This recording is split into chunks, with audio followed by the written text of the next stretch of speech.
What's up, everyone? We have another great video today. Today, Jayden Daniels is the man, and we're doing another comparison video where we're going to be comparing his PSA 10 Panini Prizm rookie card with the NFT likeness found on the Panini blockchain.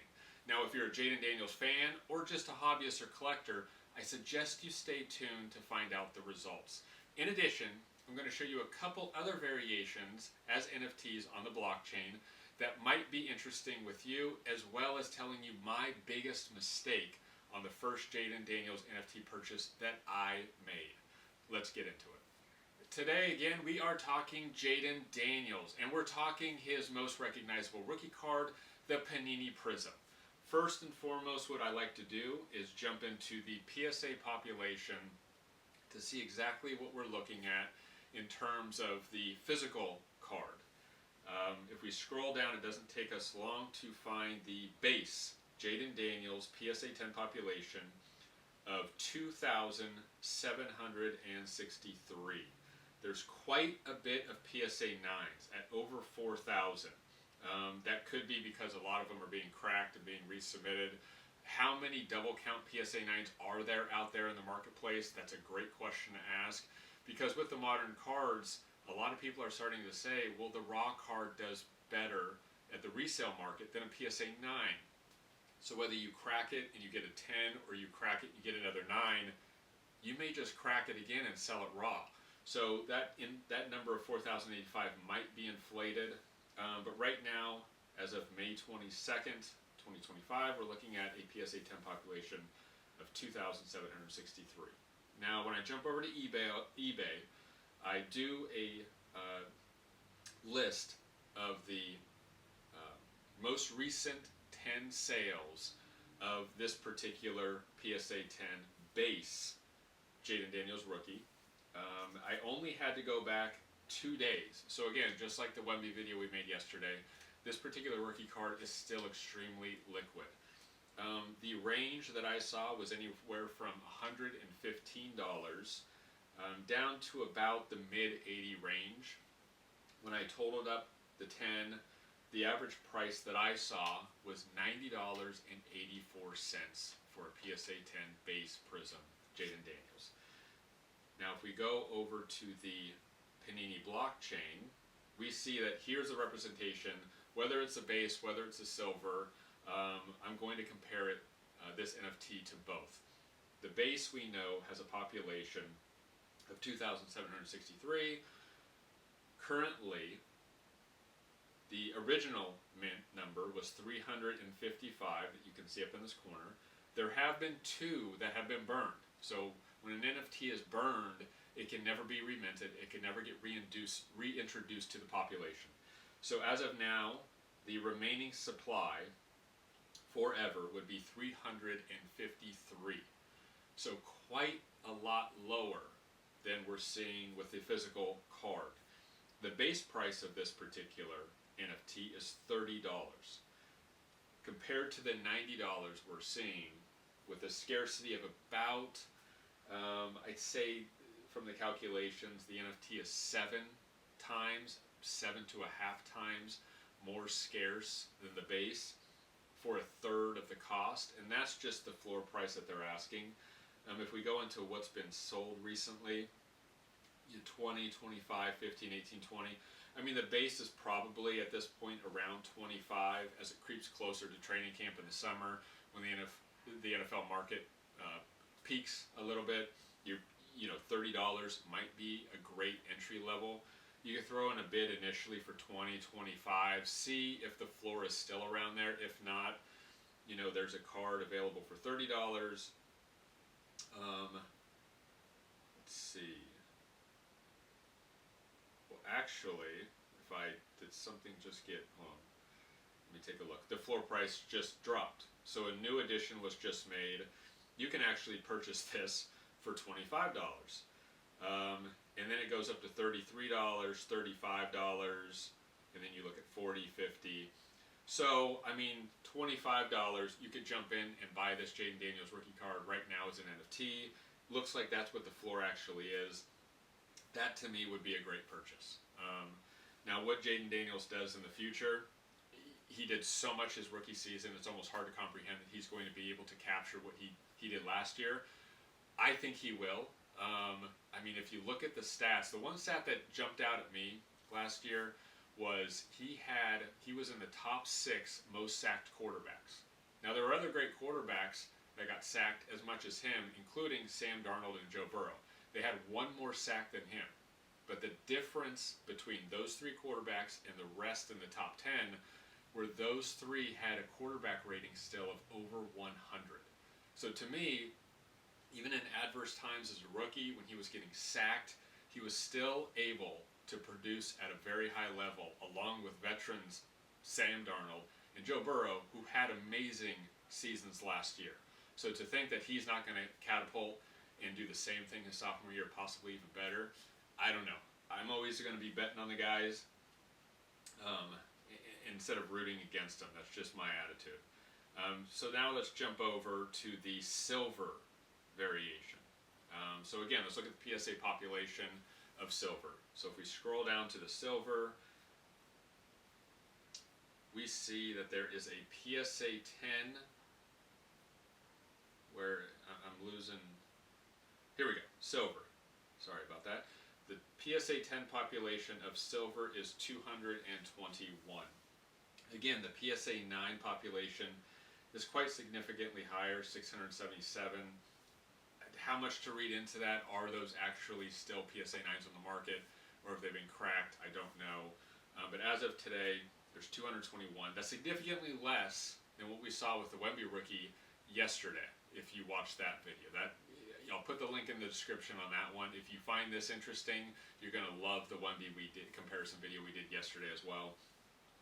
So if we go to the eBay sales of the silver PSA 10 variation, you're going to see 1,300, and I'm not doing the variation rookie like you see here that sells significantly less for $600. I stuck to the traditional rookie. I found the most recent 10 sales. I did have to go back about 18 days to find 10 sales, so it's not as liquid, of course, as the base. And it's not as liquid as the Wemby silver we saw yesterday, even with the high prices. I think I only had to go back 2 or 3 days. So the average price of the silver PSA 10 Jayden Daniels Prizm rookie was $1,354.56. Again, the range, excuse me, was generally unanimous. That the highest you see is $1,599, and the lowest went all the way down to $1,191. But generally, everything was in that $1,200 to $1,300 range. So those two might have thrown it off a little bit. But if you go back to the common, uncommon, silver, base, whatever you want to call this NFT, with a total population of 353, given that we know the PSA 10 population of the silver is 221, the silver variation is more rare. Not as in the Wemby case we saw yesterday, but in this particular case it is. So you can't make that argument. But when you make the argument of the price for what you're paying for, scarce-wise, $1,354 compared to $25 for less than double the scarcity, I mean, the math still doesn't necessarily add up. I still think that this card can function as kind of like a hybrid base silver. Where you put it depending on population or price of the physical version, I don't know, but it always seems to weigh out where, as of right now, this NFT is just a great addition to the collection you may already have with this particular card. Something that may be more similar to the scarcity that we're seeing with the silver, since the population of the PSA is 221, is the red, white, and blue striped variation NFT. Has a current population of 213. Again, the floor price on this one is $25. So even in the NFT version, you can drop the scarcity almost in half, still have the same floor price, and there's quite a few of that. Now, the reason for this, and I'm not even truly against this, as much transparency as I talk about, as much scarcity and being able to see the numbers and how many are out there currently on the marketplace, I just as much believe in just the aesthetics of the card. the collectability of what you're looking at and the eye appeal. So does the red, white, and blue have the same eye appeal as that traditional silver that's just everywhere, that is in your mind that that is the true Jayden Daniels rookie? No. We're going to see other variations too that aren't as scarce, but when you put in the red shimmer with the Redskins uniform, it just looks prettier. It's a beautiful NFT. It's a beautiful card. So when you couple that with maybe a green pulsar that doesn't look as good but possibly be more scarce, I understand that the price of the one that looks better, that may not be as scarce, is more sought after.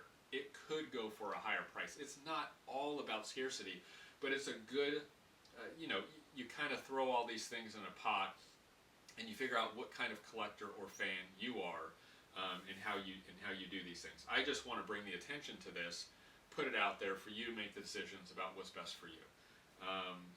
Personally, for me, I don't own the red, white, and blue, but I will show you what I do own.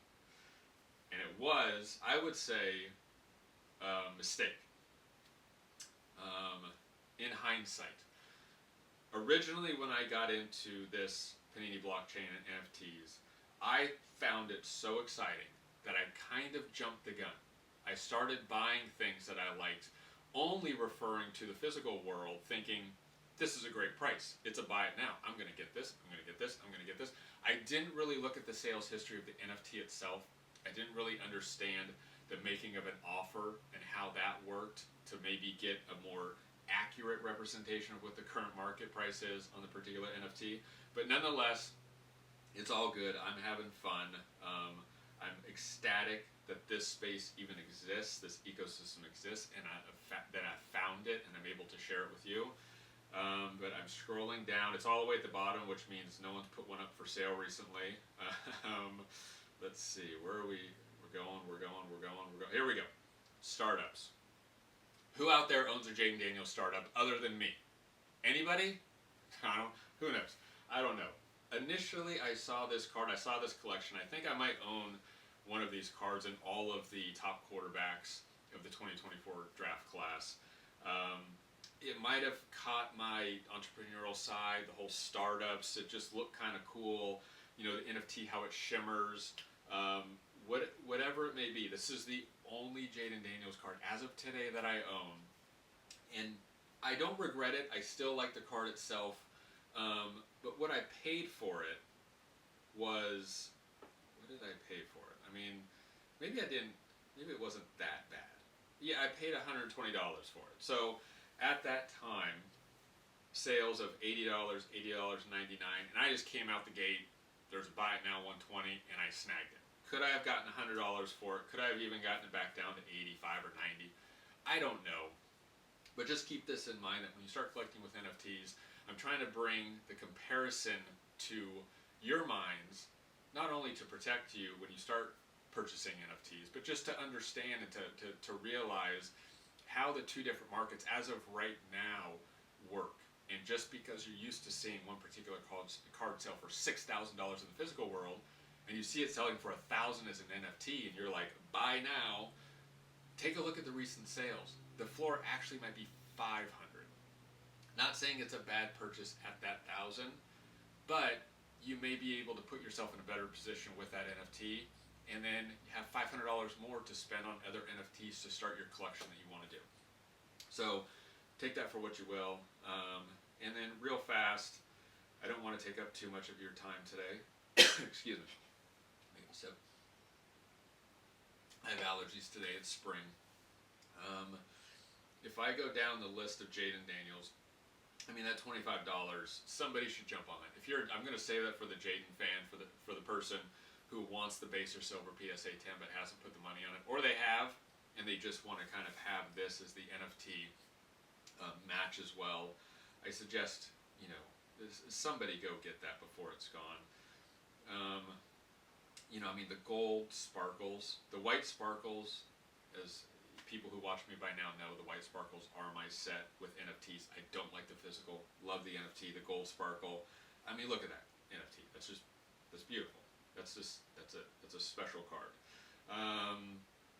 Tiger stripes. If you're not a Bengals fan, I don't want tiger stripes on my cards. I just don't. Especially if you're in the division. Who wants a divisional card? Like, if you're a Caleb Williams fan and a Bears fan, you don't want tiger stripes on your Caleb Williams rookie. You just don't. I'm sorry. The white tiger, if you're a Spurs fan, that'd be kind of cool. Here's a perfect example of aesthetics. So this particular Jayden Daniels is out of 50. So it's rare, but it's not the most rare you're going to find. But it's a red shimmer. And the red shimmer with the Commanders uniforms is just a beautiful card. It might be, other than the gold sparkle or the gold vinyl or the white sparkle, it's probably the best looking NFT rookie card of Jayden Daniels in my mind. Now, if you go down to what the cards are currently on the market for, it's a lot from what you're seeing with other cards that even have more scarcity, or even the less scarce. The math doesn't really add up if you're only looking at that particular number. If you look at even the sales history, I mean, they're selling for this much. They're not necessarily sitting. I mean, they're selling in the $400 or $500 range. So this, even though this is not the most scarce, it probably is the most beautiful. And when you combine those two things together, you get a really special NFT. And I wholeheartedly believe that. I think that's also part of the fun of collecting in the hobby, is the aesthetics. I mean, we're not into fine art collecting here, but I think as time has gone on, the cards have become better looking in subsets. And I do like how people pick certain subsets that are going to be more valued than others because they aesthetically look better. That's a really cool aspect of collecting sports cards and even Pokemon TCG cards that I don't think should be underestimated or undervalued. With a green, again, to go back to the example, this is a green scope. It's the same, we'll call it one less, scarcity, but generally speaking, it's the same. But you can see that the floor price is less than half, and it's probably selling for even less than that. And it's because aesthetically, with the green, it's not even close to the red shimmer. That's my opinion, and apparently I'm not alone. So there is something to that as well that you have to keep in mind when you're purchasing cards, if you want to. If not, if the green to you is like, oh, this is the greatest thing ever, well, lucky you, because you can get it for half the price with the same scarcity. I like the Marvels. Just the general white is cool. The manga cards, I do like. I think they could be better. I think they're missing an opportunity. I can't jump in yet on those. I want to see a little more out of those before I spend the money. The purple subset is the best. But to make this quick and to appreciate your time, I'm just going to go down to the particular NFT that I was looking to add to the collection, and it was this one. Now, blue, I think the blue is cool, the blue wave. I also like how the rookie symbol is a color match to the Commanders logo and the uniform. The out of 147 is cool with me, given that what we just learned about with the transparency of the silver and the base on the physical side. 147 is more scarce than even the silver. It has a floor price of 30. Again, it's not as low as some other ones we've seen that are even more scarce, but it passes my eye test. It's just an NFT that I would like to add to my collection along with my one startup. There's one for 45, 35, 30. I mean, could I get it for 25? Maybe, but for argument's sake, I think $30 is a fair price. I just want it in my collection. I'm going to hold it during the season, see the run Jayden can have, root him on. Hopefully he gets back to the NFC Championship at the least. So I'm going to do a quick buy, and I'm excited to have this. Wasn't expecting this, but when I looked into it a little bit this morning, I thought, you know what, that would be perfect to add to my collection. Done. I hope you enjoyed this. If you like this type of content, if you'd like to see the comparisons between the physical and the NFT world, please drop a comment, please give me a like, and I hope to see you next video. Thank you very much.